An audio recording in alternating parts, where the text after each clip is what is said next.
Welcome. In front of me is an HMD XR21, and today I will show you how you can record a screen on this phone. So to get started, you will want to pull down your notifications by swiping down from the top of the screen and then repeat that process once more to extend the list of visible toggles. Now locate your screen recorder, which should be somewhere on one of the pages. For me, it's on the second page right over here. Once you see it, tap on it. Then you can choose what kind of audio will be recorded and if it's going to be recorded at all. And also show touches on the screen, which records a semi-transparent grayed out wherever your finger pressed the display. I'm going to enable it just so you can see how that looks like. It begins a 3-second countdown, and then with the notification, we'll begin recording. Let's see if I have anything here to showcase that I want to demonstrate, but it looks like there is no Netflix, so I won't be able to. Anyway, you can open up most applications and they will be recorded.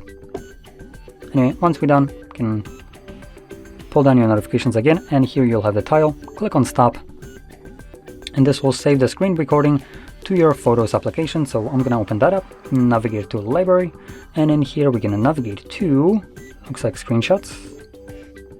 Nope, there's no video here.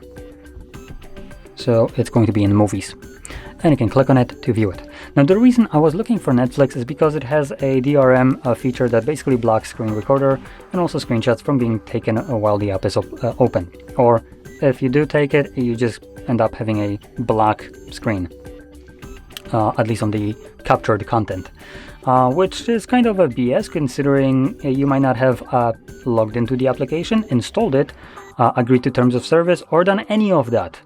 And the application can still mess around with your phone just because it's DRM protected on your phone without your permission, changing settings.